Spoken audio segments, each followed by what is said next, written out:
You know, it's one thing I love about the Nerf hobby, it's sci-fi looking blasters. And this right here is from Impact 498. This is the Raptor, and what says sci-fi more than this? I mean, look at this thing. It looks like a plasma gun or something. In today's video, we will be talking about the Raptor from Impact 498 and why this thing is unique, very cool, and has some little secrets to it, which we're gonna go over. So let's go ahead and jump right into today's video, the Raptor.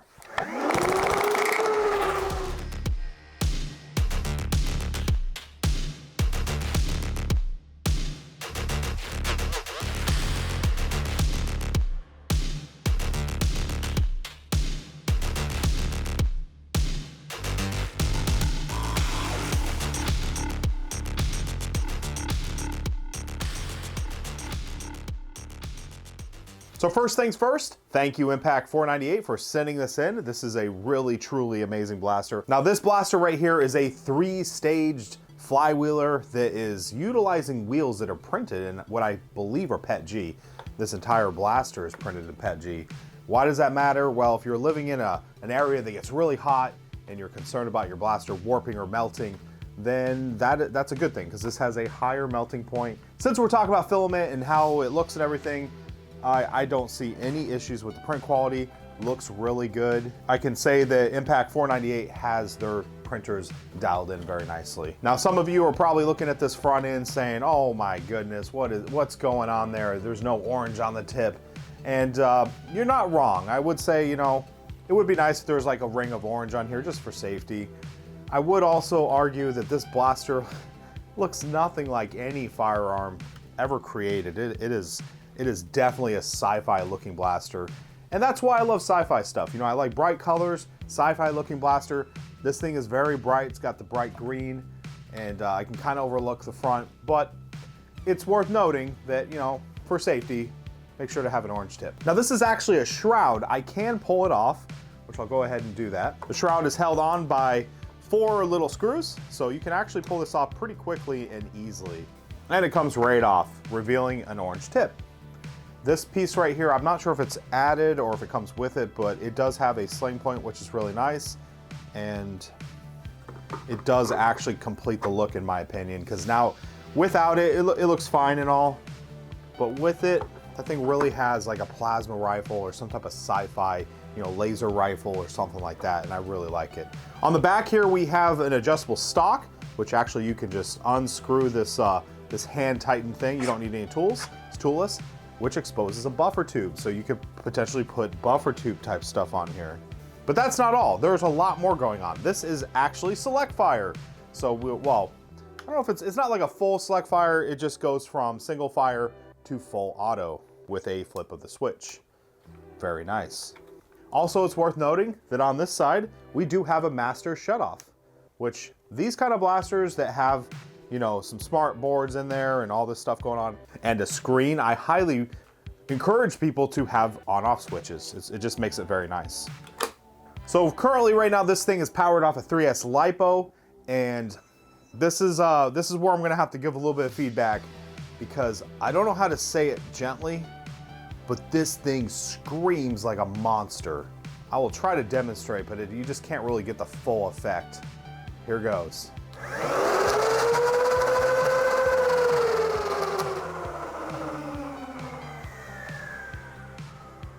Yeah, so I've been playing around with this thing a little bit, and I can tell you, sometimes you don't even have to fire. You just rev it up and it scares people.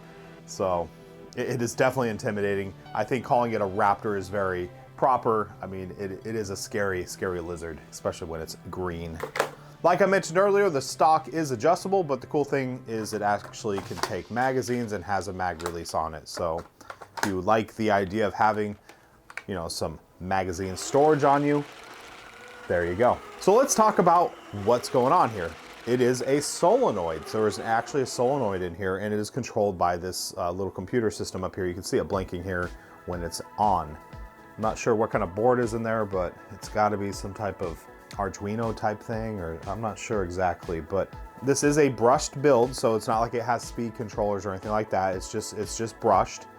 The flywheels, like I said, are PETG. They're very large flywheels. This thing is very accurate actually for what it is. I'll go ahead and post some footage of that. But as we can see, this thing has single fire and full auto. Now you can actually adjust on the side of this blaster. You have some variables. The first one is actually how many darts per second. So you can actually turn it up and down. I found that the best values are pretty much anywhere from 6 being the lowest up to about 12, or I think I have it on 14 right now. Anything over too high, you start having problems. The second variable I believe is time delay, but I will post a video in the description from the creator who basically goes over all the functionality of this blaster. So check that out if you want to know more information. Other than that, this thing hits very hard with the 3 stages of flywheels. We can get up to around 200 FPS. The creator actually recommends cutting down waffle darts, and he's even gone as far as to provide this tool in which you can put your darts in and slice them down to the perfect length. With my package, these were sent in. We got the cut down waffles, and we also have these. These are like a cut down AccuFake. So I've been told that these 2 darts are the best performing darts. Although I have been using these in today's testing, these are from Dart Zone. They are a short dart. I like these because they're very durable and they're somewhat accurate and they're easy to find. That's why I've been using these. So in the end, can I recommend you picking up a Raptor from Impact 498?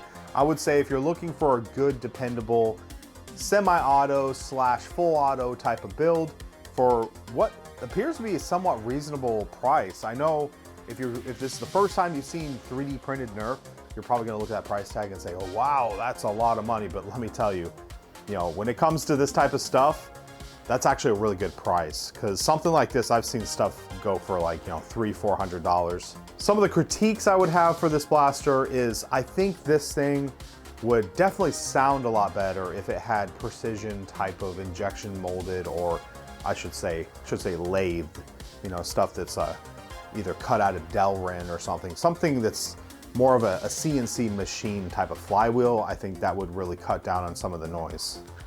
As far as the motors and all that, I believe there's Valkyries in here. You could actually bump this thing up a bit, put something like maybe go up to Kraken with some Neo Rhinos, or I don't know. There's a whole bunch of other motors. You could probably kick this thing up to a higher FPS. So that's worth noting. I will also say this blaster is very heavy for considering what it is. So this is not for maybe a small child or anything. This is actually a lot of power too. I would not feel comfortable with giving this to a small child to play with. This thing is hitting very hard. This is pretty much like a flagship type blaster that, this is like pro level. So keep that in mind. You get what you pay for.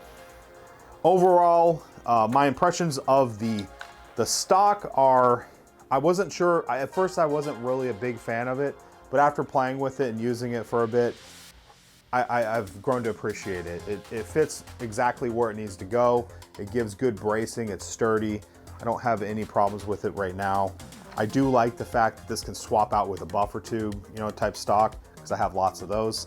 I did test a couple of them and they were a little tight, so I don't know if that's just the ones I have, or if this diameter is not, that standardized tube size. So I'm gonna have to mark that as a gripe, because it was extremely tight to try to put one of my airsoft buffer tube type of stocks on here. Other than that, I don't have much negative to say. This thing is really cool. I'm very thankful to get one of these and play with it. And it's actually becoming one of those go-to blasters where, hey, I need something that shoots Talon that I could do single shot or possibly full auto. This is probably something I would snag. Be a great primary. This stock that you see here is really good. I've noticed for transitioning real quick when you're doing, when you're firing and doing your stuff. Sometimes, because I wear either a vest or a scabbard, which has a bunch of, Talon mags on my upper leg. Sometimes it's better just to go from here. That's a lot quicker than, pulling from a vest or my scabbard. So I do appreciate this. This is basically like kind of like your last ditch or something where you just need a quick mag. I think that's pretty cool. Well, I'm DrFlux, and that pretty much wraps up today's review of this blaster. Let me know in the comment section, is this something that you would like to pick up? Is it something that you're interested in? I'm curious to hear what you all have to say about it. I want to thank Impact 498 once again please like, comment, and subscribe. And as always, happy foam flinging.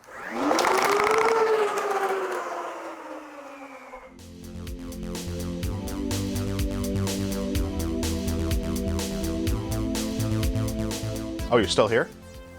Okay, well, if you got this far and you're not subscribed, make sure to do so. It helps the channel tremendously. And while you're here, check out this video. You might like it.